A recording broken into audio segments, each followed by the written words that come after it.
अपवाद आहेत. तर अर्थशास्त्रामध्ये मागणीच्या नियमाला काही अपवाद सांगितलेले आहेत. त्यातली पहिली गोष्ट किंवा पहिला अपवाद जो सांगितलेला आहे तो आहे गिफेन्स पॅराडॉक्स किंवा गिफेनचा विरोधाभास. गिफेन या अर्थशास्त्रज्ञाने असं दाखवून दिलं की हलक्या प्रतीच्या ज्या वस्तू असतात, हलक्या प्रतीच्या म्हणजे कमी किमतीच्या, या हलक्या प्रतीच्या ज्या वस्तू असतात किंवा कमी किमतीच्या ज्या वस्तू असतात यांची किंमत कमी झाली की या वस्तूंची मागणी देखील कमी होते. म्हणजे सदा सर्व काळ असं असतं की किंमत कमी झाली की मागणी वाढते, कारण वस्तू स्वस्त झाली म्हणून लोक अधिक वस्तू खरेदी करतात. परंतु गिफेनच्या असं लक्षात आलं की हलक्या प्रतीच्या ज्या वस्तू आहेत त्यांची किंमत जर कमी झाली तर गरिबांचं वास्तव उत्पन्न वाढतं. वस्तूच्या किमती कमी झाल्या की गरिबांचं वास्तव उत्पन्न वाढतं. म्हणजे काय की मेथीची पेंडी जर 10 रुपयाला असेल तर गरिबाच्या खिशात 10 रुपये असतील तर तो एकच पेंडी घेऊ शकतो. पण जर किंमत 5 रुपये झाली तर त्याला आज त्या 10 रुपयात 2 मेथीच्या पेंड्या मिळणार आहे. म्हणजे पैशातील उत्पन्न त्याचं 10 रुपये आहे, पण वस्तू रूपातलं त्याचं उत्पन्न आज वाढलं. काल 1 पेंडी मिळत होती, आज त्याला 2 पेंड्या मिळू लागलेल्या आहेत. थोडक्यात वस्तूच्या किमती कमी झाल्या, विशेषतः हलक्या प्रतीच्या वस्तूच्या किमती कमी झाल्या की गरिबांचं वास्तव उत्पन्न वाढतं. वास्तव उत्पन्न वाढतं म्हणजे तो 10 रुपयाची पिंडी आज 5 रुपयाला मिळाली तर त्याच्या खिशात 5 रुपये वाचतात. अशा इतर अनेक वस्तूंच्या किमती कमी झाल्या की त्याचं वास्तव उत्पन्न वाढतं, म्हणजे त्याच्या खिशात पैसा जो आहे तो शिल्लक राहायला लागतो. आणि मग तो काय करतो तर तो कधी काळी हलक्या प्रतीच्या वस्तूचा उपभोग घेत होता आणि उच्च प्रतीच्या वस्तूचा त्याला उपभोगच घ्यायला मिळालेला नव्हता.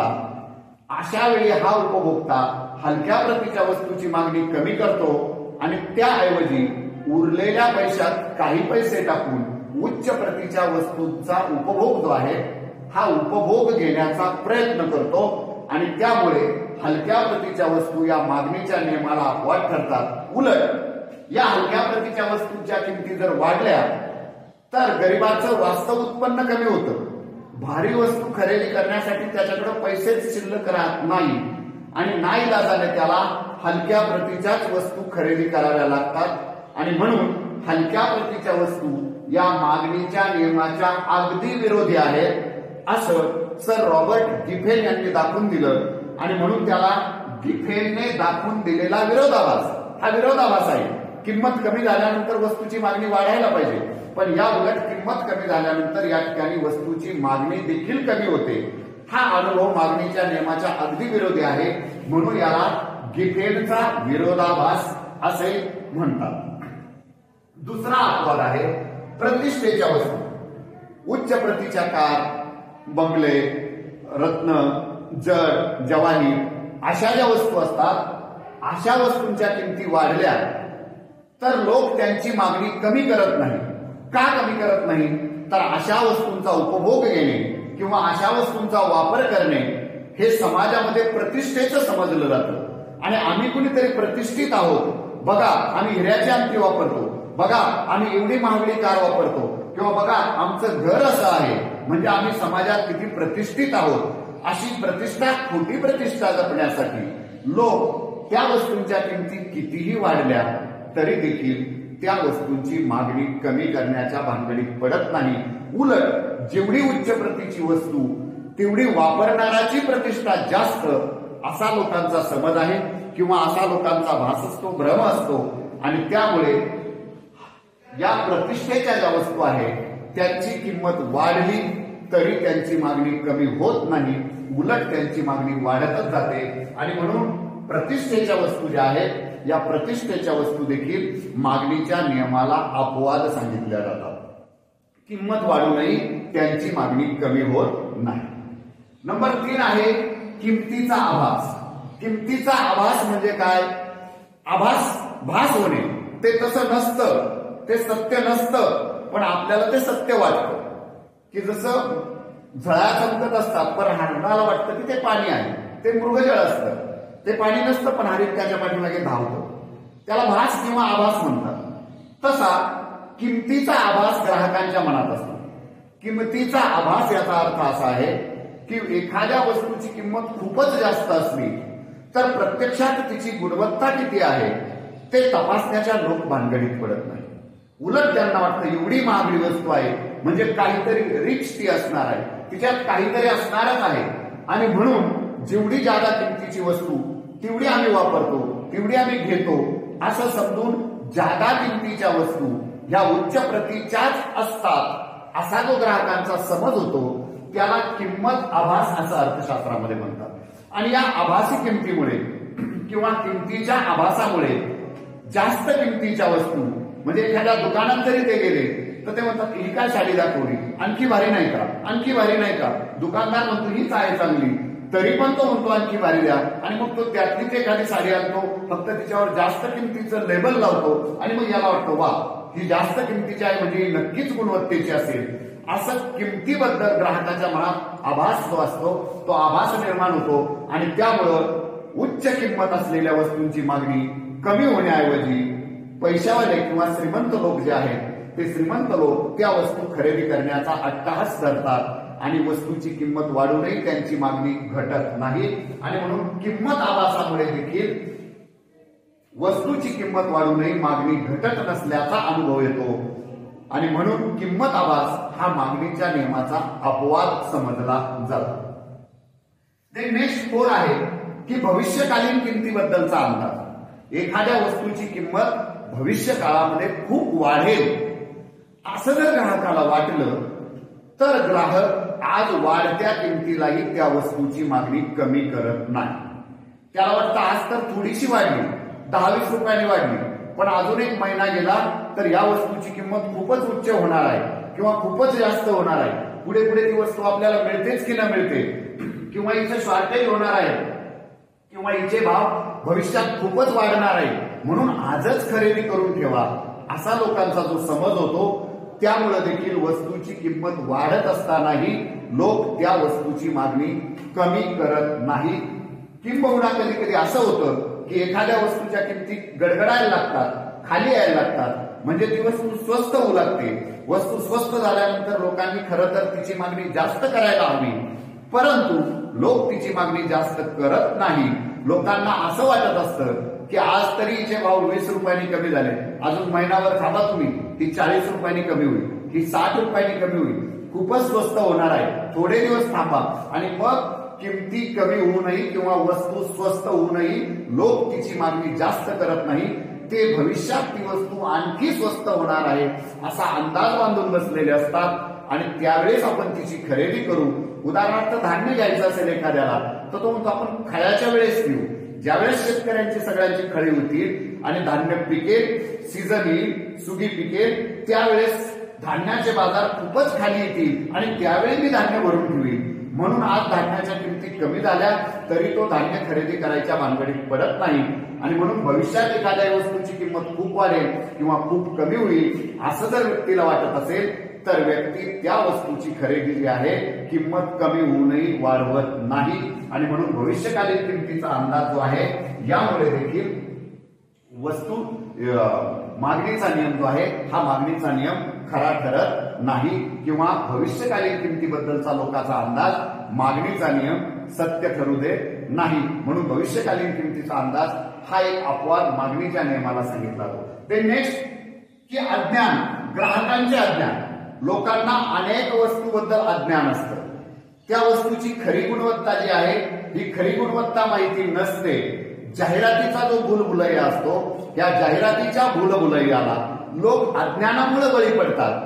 मोठमोठ्या हिरोंनी किंवा अभिनेत्यांनी अभिनेत्रींनी एखाद्या वस्तूची जाहिरात केली, ते प्रत्यक्षात ती वापरतही नसतात, परंतु लोक त्या भूलभुलैयाला बोलतात आणि खरंच ही वस्तू अशी आहे किंवा खरंच ही वस्तू वापरली म्हणजे माझे केस असे होतील, खरंच ही वस्तू वापरली म्हणजे माझा रंग असा होईल.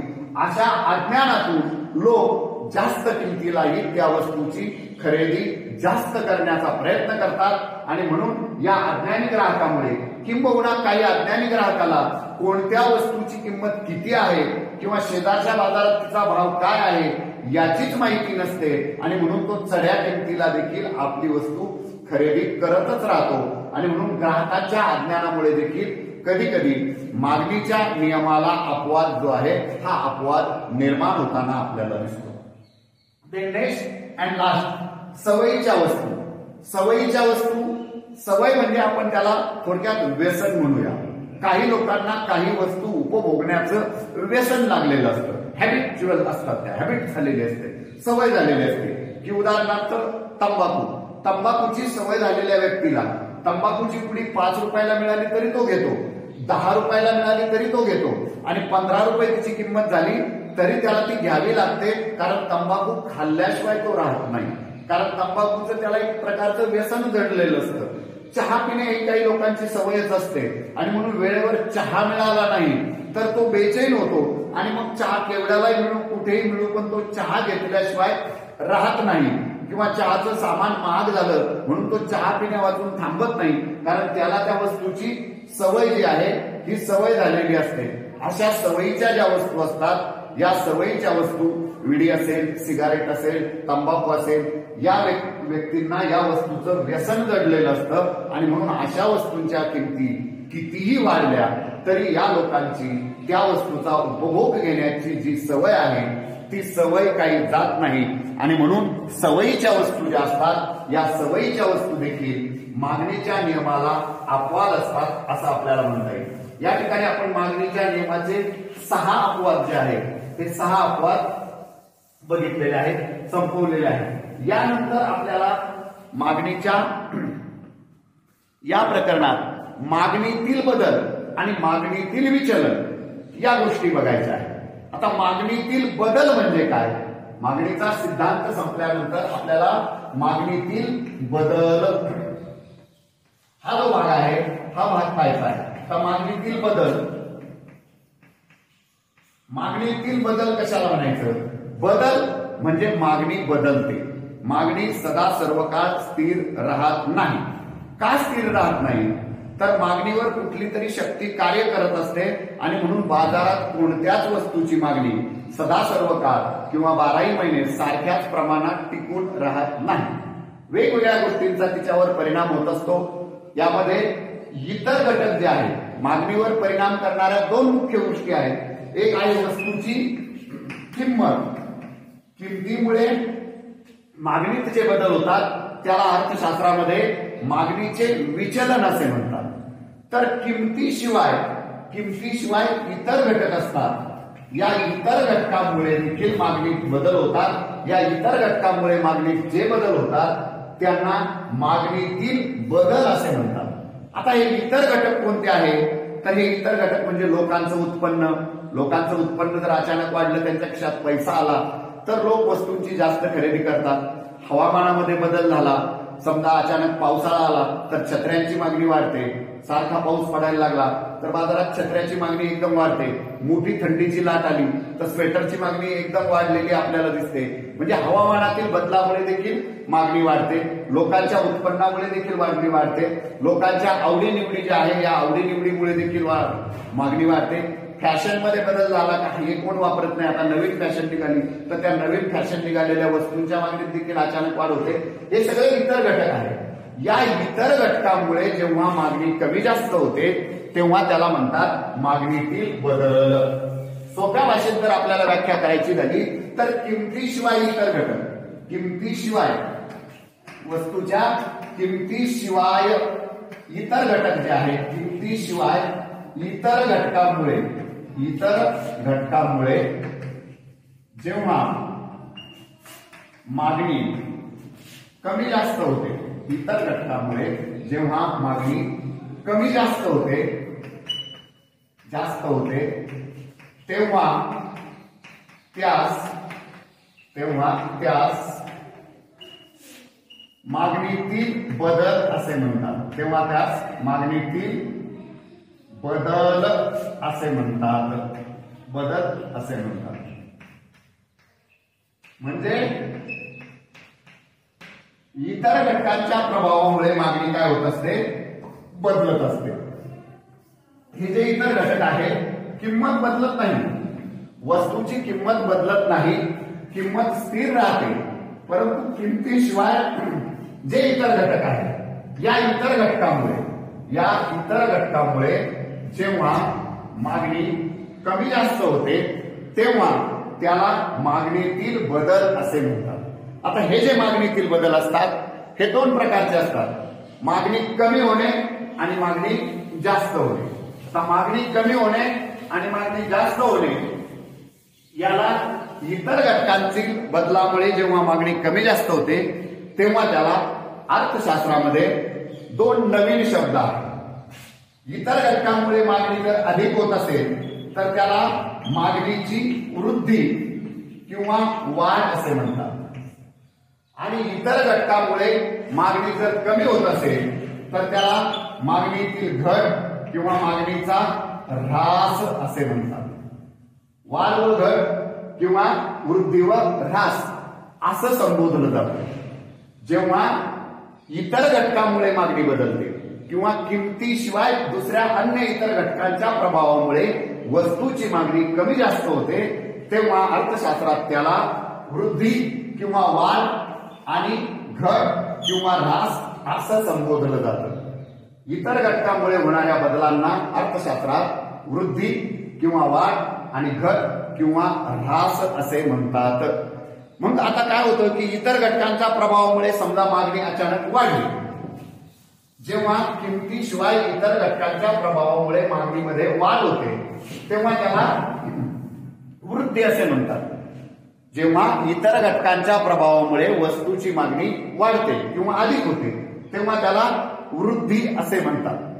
आकृतीच्या साहाय्याने जर आपल्याला वृद्धी दाखवायची असेल की किंमत तर बदलली नाही, किंमत आहे तिथेच आहे, किंमत स्थिर आहे, पण किमतीशिवाय इतर घटकांनी मागणीवर प्रभाव टाकलेला आहे आणि तो प्रभाव टाकल्यामुळे वस्तूची मागणी जी आहे तिच्यात वाढ झालेली आहे, तिला आपण वृद्धी म्हणूया। वृद्धीची आकृती काढण्यासाठी आपल्याला नेहमीप्रमाणे अर्थशास्त्रात य आणि क्ष असे दोन अक्ष काढावे लागतात। आपण पहिल्यांदा उभा य अक्ष काढू, याला आपण य अक्ष म्हणतो। आडवा जो अक्ष असतो त्याला आपण क्ष अक्ष म्हणतो। हा क्ष अक्ष आपण काढूया, याला क्ष अक्ष म्हणूया। हा ओरिजिन पॉइंट किंवा आरंभ बिंदू आहे आपला, इथे 0 आहे किंवा त्याला आपण आरंभ बिंदू म्हणून अ म्हणतो। हा य आणि क्ष, उभा य अक्ष आणि आडवा क्ष अक्ष। नेहमी अर्थशास्त्रामध्ये उभ्या य अक्षावर आपल्याला वस्तूची किंमत मोजायची असते। ध्यानात ठेवायचं की उभ्या य अक्षावर आपल्याला वस्तूची किंमत मोजायची असते आणि आडव्या क्ष अक्षावर आपल्याला वस्तूची मागणी मोजायची असते। आता अशा अवस्थेमध्ये एखाद्या वस्तूची किंमत की समजा हा असा मागणी वक्र आहे, मागणी वक्र नेहमी डावीकडून उजवीकडे वरून खाली येतो। हा म1 हा मागणी वक्र आहे असं आपण समजूया। आपल्या सर्वांना माहिती आहे त्याचा रूप ऋणात्मक स्वरूपाचा असतो आणि समजा ही क एवढी किंमत आहे, या क या किमतीला वस्तूची मागणी, क या किमतीला वस्तूची मागणी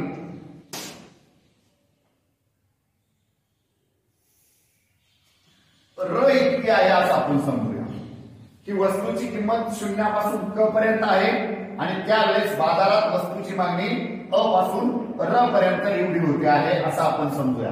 असा बाजार चाललेला आहे, वस्तूची किंमत क इतकीच आहे, तिच्यात कुठलाही बदल झाला नाही, परंतु अचानक लोकांचं उत्पन्न वाढलं, अचानक लोकांच्या हातात पैसा कुळकुळायला लागला, अचानक काही सामाजिक परिस्थिती बदलली, अचानक काही समजा भौगोलिक वातावरण जे आहे ते वातावरण बदललं आणि त्या वस्तूची मागणी त्याच किमतीला, किमतीत कुठलाच बदल न होता जर अचानक वाढली तर अशा वेळी हा जो मागणी वक्र आहे हा मागणी वक्र लोकांच्या क्रय शक्तीमुळे, खरेदी शक्तीच्या ताकदीमुळे असा वर उजवीकडे सरकतो आणि त्याच किमतीला वस्तूची मागण्याची पुढे गेलेली आपल्याला, त्याच किमतीला वस्तूची मागणी अशी पुढे गेलेली आपल्याला दिसते आणि हा वक्र स्थानांतरित होतो।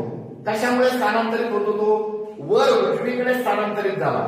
वर उजवीकडे स्थानांतरित होण्याचं कारण आहे की ग्राहकांची खरेदी शक्ती वाढली आणि खरेदी शक्तीच्या पाठबळामुळे हा म1 वक्र म पासून म2 पर्यंत असा उजवीकडे स्थलांतरित होतो आणि उजवीकडे स्थलांतरित झाल्यानंतर आहे त्याच किमतीला इतर घटकांच्या प्रभावामुळे वस्तूची जी मागणी आहे ही वस्तूची मागणी र पासून र1 पर्यंत वाढते आणि हा एवढा जो भाग आहे मागणीत झालेली एवढी जी वाढ आहे हिलाच म्हणतात अर्थशास्त्रात वाढ किंवा वृद्धी.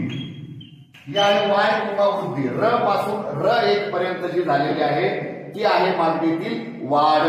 त्याच किमतीला अक याच मूळ किमतीला पूर्वी मागणी अ पासून र पर्यंत होती, परंतु अचानक खरेदी शक्ती वाढलेली आहे.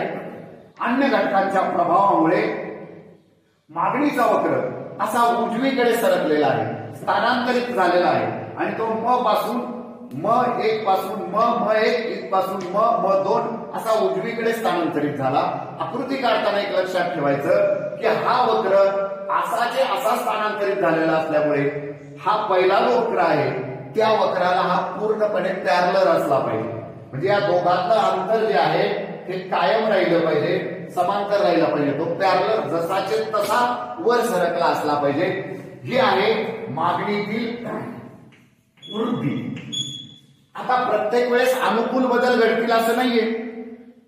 कधी कधी बाजारपेठेमध्ये प्रतिकूल बदल घडतील, कधी कधी बाजारपेठेमध्ये प्रतिकूल बदल घडतील. म्हणजे दुष्काळ पडेल, लोकांच्या हातात पैसा राहणार नाही, वातावरण बिघडेल आणि वस्तूच्या किमती जैसे तेच आहे, काल होत्या तिथेच आहे, पण आज लोकांचं उत्पन्न घटलेलं आहे, लोकांच्या हातात पैसा राहिलेला नाहीये. अशा वेळी वस्तूची जी मागणी आहे ती आहे त्याच किमतीला पूर्वीपेक्षा एकदम कमी होते. दुकानदारांना काम राहत नाही. आपण दुकानदाराकडे गेलो तर तो डुलक्या घेत बसलेला दिसतो. तो म्हणतो साहेब मंदी आहे, गिराईकच नाही हो, भाव तर तिथेच आहे. आणि म्हणून या ठिकाणी आपल्याला घट किंवा मागणीचा ऱ्हास जो आहे हा ऱ्हास सुद्धा आकृतीच्या साहाय्याने दाखवता येतो. प्रतिकूल बदल झाल्यानंतर काय घडतं ते आपण बघू. हा आपला य अक्ष, हा क्ष अक्ष. नेहमीप्रमाणे पुन्हा आपण या उभ्या या अक्षावर मोजणार आहे वस्तूची किंमत आणि या आडव्या क्ष अक्षावर मोजणार आहोत आपण वस्तूची मागणी. या ठिकाणी आपण पाहायचं की बाजार असा चालू आहे. साधारणतः मागणी वक्र इथे आहे. हा एक काल्पनिक मागणी वक्र आहे. ते असा मागणी वक्र या ठिकाणी मागणी सुरू आहे. हा म1 हा मागणी वक्र आहे आणि साधारणतः एक क अ पासून क पर्यंत ही किंमत आहे असं आपण समजूया. या क किमतीला बाजारात वस्तूची जी मागणी आहे ही वस्तूची मागणी अ पासून र पर्यंत आहे आणि बाजार व्यवस्थित सुरू आहे. क एवढी किंमत आहे, र एवढी रोजच्या रोज बाजारात मागणी होते आहे आणि हा मागणी वक्र म1 असा या ठिकाणी पसरलेला आहे असं आपल्याला दिसतंय. अचानक बाजारात बदल होतात. तुम्हाला सांगितल्याप्रमाणे काहीतरी प्रतिकूल बदल घडतात की समजा दुष्काळ पडला, लोकांना किंवा आता कोरोना आला, लोकांच्या नोकऱ्या गेल्या, लोकांच्या हातात पैसा राहिला नाही, उद्योग व्यवसाय बंद पडले, बाजारात एकदम प्रतिकूल परिणाम झाला आणि लोकांची खरेदी शक्ती क्षीण झाली, वीक झाली. अशा वेळी खरेदी शक्तीच्या बळाअभावी त्याच किमतीला हा मागणी वक्र खाली सरकतो. कारण त्याला उचलून घेणार मागणी शक्तीचं बळ जे आहे ते क्षीण होतं. जसं आपण एखादं ओझं उचलावं, आपल्या बाहुतली ताकद ढिली झाली की ते जसं खाली यावं, तसा हा मागणी वक्र खालच्या दिशेला सरकतो, मूळ मागणी वक्राच्या डावीकडे सरकतो आणि आहे त्याच किमतीला मागणी पूर्वीपेक्षा कमी होते आणि हा मागणी वक्र मग असा या ठिकाणी म2 असा खाली स्थानांतरित होतो आणि मागणी जी आहे ही मागणी मग या ठिकाणी अक याच किमतीला पूर्वीपेक्षा कमी, म्हणजे इथून इथपर्यंत मागणी घटते, याला मागणीतील घट किंवा मागणीचा ऱ्हास असे म्हणतात। या ठिकाणी मागणीतील घट किंवा मागणीतील ऱ्हास आपल्याला पाहायला मिळतो। जेव्हा मागणीचा ऱ्हास होतो तेव्हा मागणी वक्र मूळ मागणी वक्राच्या डावीकडे खालच्या बाजूला सरकतो आणि आहे त्याच किमतीला पूर्वीपेक्षा मागणी कमी होऊ लागते। त्याला मागणीची घट किंवा मागणीचा ऱ्हास असं म्हणायचं। आणि जेव्हा वृद्धी होते हा घट किंवा ऱ्हास दाखवणारा ग्राफ आहे आणि हा वृद्धी दाखवणारा ग्राफ आहे। दोन्ही आकृत्यामधला फरक आपल्या स्पष्टपणे लक्षात जो आहे तो लक्षात येत असेल। या ठिकाणी खरेदी शक्तीच्या बळामुळे काय झालेलं आहे की मागणी वक्र वर उजवीकडे सरकलेला आहे आणि त्या ठिकाणी खरेदी शक्तीच्या अभावी मागणी वक्र मूळ मागणी वक्राच्या डावीकडे खाली सरकलेला आहे आणि त्यामुळे मागणी पूर्वीपेक्षा कमी होऊ लागली। त्यालाच मागणीतील घट किंवा ऱ्हास असे म्हणतात। आणि या ठिकाणी मागणी वक्र उजवीकडे सरकल्यामुळे र इथपर्यंत मागणी वाढ झालेली आपल्याला दिसून येते, त्याला वृद्धी किंवा वाढ असे म्हणतात। तर मागणीतील बदल म्हणजे किमतीशिवाय इतर घटकांच्या प्रभावामुळे जेव्हा वस्तूची मागणी कमी जास्त होते तेव्हा त्यास मागणीतील बदल असे म्हणतात। इतर घटकाच्या अनुकूल प्रभावामुळे अर्थव्यवस्थेमध्ये वृद्धी घडते। अनुकूल प्रभाव म्हणजे चांगलं वातावरण, भरपूर पैसा आणि त्यावेळेस मागणी वर जाते आहे त्याच किमतीला। आणि इतर घटकातील प्रतिकूल बदलामुळे अर्थव्यवस्थेमध्ये घट किंवा ऱ्हास पाहावयास मिळते। या ठिकाणी आपण थांबूया किंवा मागणीतील बदल हा भाग आपला संपलेला आहे। धन्यवाद।